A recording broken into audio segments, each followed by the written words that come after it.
अस्सलामुअलैकुम नाज़रीन, HRJDO news में आया वज़ीर उनड़। असां अॼु मौजूद आहियूं सकरंड जो काज़ी अहमद जो मेन रोड है, जो शहर जो आहे, जितां हज़ारी माण्हुनि जी आमद रफ़्त थी, जिते गाड़ियूं मोटरसाइकिल लंघंदियूं।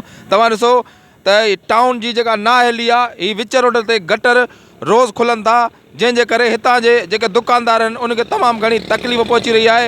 हे रोज़ पानी उथले थो ऐं साम्हूं जेके दुकानदार आहिनि उनखे तमामु घणी गैराकी मुतासिर थी, अचण वञण जो कारोबार आहे उहो सख़्तु मुतासिर थी रहियो आहे। असां सां गॾु दुकानदार ऐं हिते रिहायशी मौजूदु आहिनि। अचो साणनि ॻाल्हि ॿोल था कयूं। अस्सलामुअलैकुम। जीअं त आउं डॉक्टर दिल मुंहिंजो नालो आहे ऐं आए ॾींहुं असां वटि इहो आहे त हीअ गटर उथंदा ऐं डेली पाणी को न को आहे। असां त काफ़ी टाइम अहिड़ो थी वियो आहे, आए ॾींहुं को न को मसइलो असां आहे।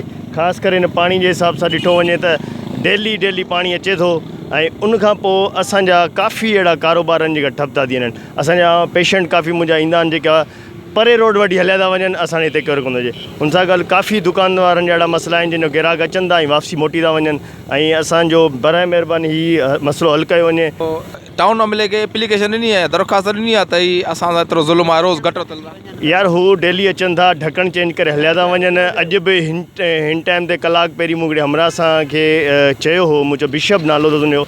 मूं अकल कयोमांसि, मुंहिंजो भाउ हिनखे ॾिसो, असांजा मसइला हल कयो, पर केरु मसइला हल करण लाइ तयारु न आहे। ऐं जेके मेन हॉल आहे इन सफ़ाई नथी थिए, हेठां बसि ॻाल्हि ढकणा मटे था वञनि। साईं असां डंडो खयूं था अचनि, थोरो हेठि मथे था कनि, हलिया था वञनि। असांजो कबाड़ जो दुकान ग्राहक अचनि कोन था, असांखे तमामु परेशानी आहे। परे रोड वठी था वञनि, हीअ बि असांजो पहिरीं वारो हींअर वीचारो किरिया कपिड़ा बूट किन थी विया अथसि। ईअं थोरी ज़ुल्म हूंदो आहे। टोन कमेटी वारनि ॾे 2-3 दफ़ा विया आहियूं। हा बाबा त असां अचूं था, वञो, अचनि था 5 मिंट खां पोइ बसि लकिड़ो खणी हेठि मथे करे किचिरो कढनि कोन था, हलिया था वञनि। केरु ॿुधण वारो तयारु न आहे। केरु तव्हां नालो छा आहे? मुंहिंजो नालो हाजी दिलावर। ऐं साहिबु तव्हां छा दुकान था? न साईं, दुकानदार रेड़ी वाहाईंदो आहे, कबाड़ीअ जो कमु कंदा आहियूं।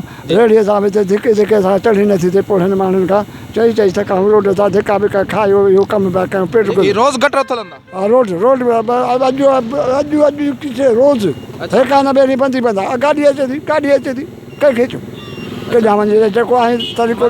टाउन वारा अचनि था, सिर्फ़ु गटरनि जा जेके ढकण आहिनि उहे चेंज कयो था वञनि, जेका मेन हॉल में जो किचिरो आहे उहे सभई नथा न कढनि कोन था बाबा। कुझु कोन्हे, लकुण हणियो मथां गटर को भॼे त वरी ठाहियो, सीकूं कढियो, पाण खयो, हलिया वञनि। मुंहिंजो नालो गुलाम कादर आहे। मुंहिंजो हिते धोबी जो दुकानु आहे। हिते जेको आहे सो असां वटि तमामु घणी तकलीफ़ आहे। गटर हिते एॾी धप कयो वेठो आहे जो वेही नथा सघूं, तमामु घणी तकलीफ़ आहे। जी नाज़रीन, असां मौजूदु आहियूं सकरंड जो काज़ी अहमद रोड ते मौजूदु आहियूं। हिते आहे जेका रिहायशी दुकानदार चवणु हो त असां टाउन कमेटी खे बार चई चुका आहियूं, पर रोज़ हीअ जेके ढकणा गटर रोज़ खुलनि था, जंहिंजो गंदो पाणी असांजे दुकान ॾाढो बीहे थो, जंहिंमें बदबूदार धप आहे। ऐं टाउन एमएलए सिर्फ़ु अचे थो, जेके ढकण आहिनि मेन हॉलनि जा चेंज कंदा वञनि, जेको अंदरां जेका सफ़ाई आहे उहा नथी कई वञे। असां टाउन कमेटी वारनि खे बार चयो आहे त महिरबानी करे हिन खे जेको आहे गटरनि जी सफ़ाई करायो, पर हू असांजी का बि नथा ॿुधनि। कैमरामैन शान सां गॾु वज़ीर उनड़, HRJDO न्यूज़ सकरंड।